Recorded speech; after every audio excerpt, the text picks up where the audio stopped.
Hello and welcome. I'm Uday Pratap Singh. You're joining us on this special interview on NewsX. We're being joined today by Ms. Lebogang Zulu, National Chairperson of the BRICS Women's Business Alliance South African Chapter and Vice President of the India-South Africa Chamber of Commerce. She's in fact also leading the BRICS Nations Unity Cup, a flagship multilateral football tournament envisioned as a rotational football tournament inclusive of men's, women's and youth teams across African and BRICS countries. Welcome. Thank you so much for being with us today on NewsX. Thank you so much, and thank you for inviting us. So we're very happy to be in Delhi, the city of cities. Welcome, Your Excellency, to India. Now, as the national chairperson of the BRICS Women's Alliance, Business Alliance, what are the top priorities that you're championing for women entrepreneurs in South Africa and also across the BRICS countries? Absolutely, great question. So if you imagine many organizations, we always speak about women struggling to access markets, to access capitals, but we are a practical organization that has actually partnered with the Chamber of Commerce to practicalize solutions. So one of that practical priority that we've done is partnering with the Malawi Catalyst, which is an incubation house that has empowered just over 90 companies in India. These are startup companies. Many of our women are operating in economic corridors as startup companies. So through the incubation program, that partnership that we've established with Malawi Catalyst, we are seeking to practicalize access to capitals. That's number one. Number two, insofar as access to markets, again, our being in Delhi has ensured that we look at what women are producing in Delhi that has a big demand in Africa, and vice versa. So we are advocating and pushing for trade deals, not only between women, but between the bigger business as well. So we are focusing very much on key areas: agriculture, mining,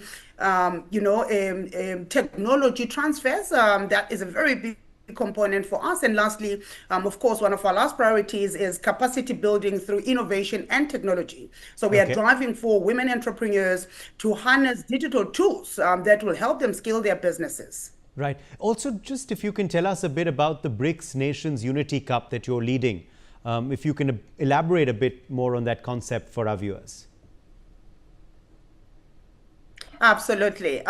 So when you imagine soft power is this unseen, sector in a way that doesn't necessarily have an economic impact. However, when you look at the sports market size globally, you're looking at something that's generating over $60 billion per annum. When you bring it back to football itself, you're looking at $600 billion per annum.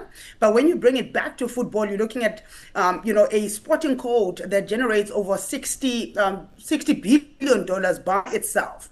So what we're looking at is to say, look, the world has decided to paint a BRICS narrative that says we are an anti-Western or driving some de-dollarization agenda, but that's not our narrative.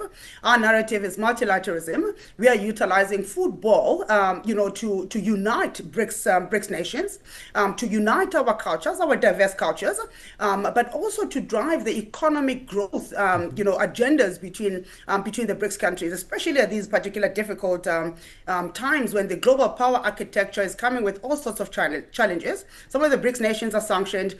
India, South Africa, Brazil has now recently been slapped with tariff increases, which is now forcing us to find various ways of coming together and finding different ways of communicating more, so we can start looking at different avenues, to work with one another. So we're utilizing football, as development, but B, we are working towards having our own BRICS International Football Association.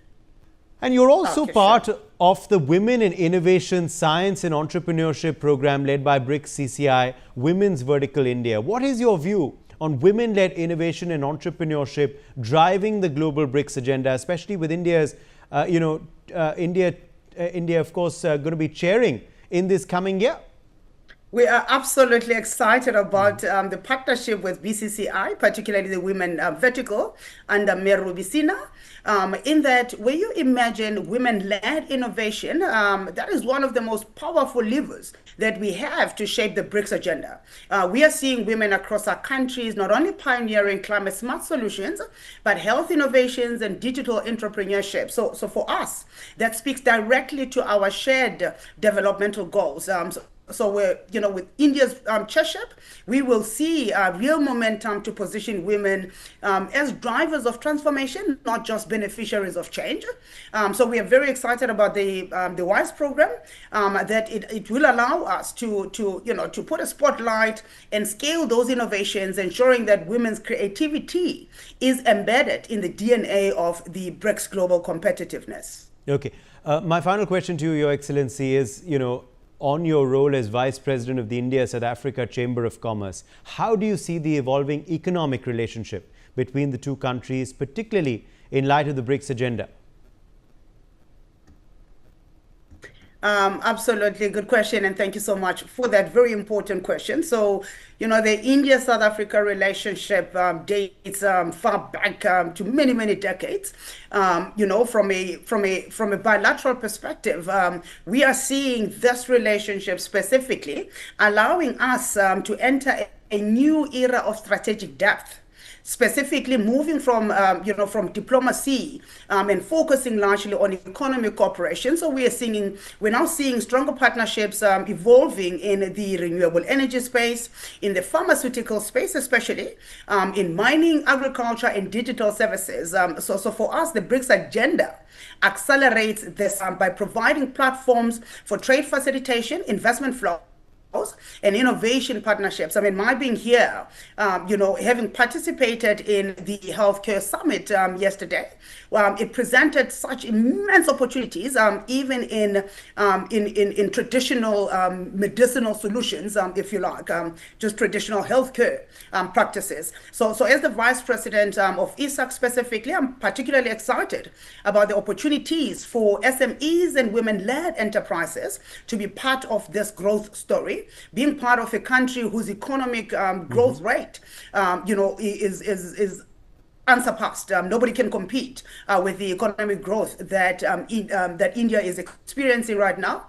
So it's an absolute honor for us as South Africa and as Africa in our entirety to work very closely, focusing on economic and financial cooperation between ourselves and India. So our vision is to ensure that this relationship is not just about bilateral trade, but about building resilient, building inclusivity and a future-ready economies between India and the African continent in its entirety. Okay.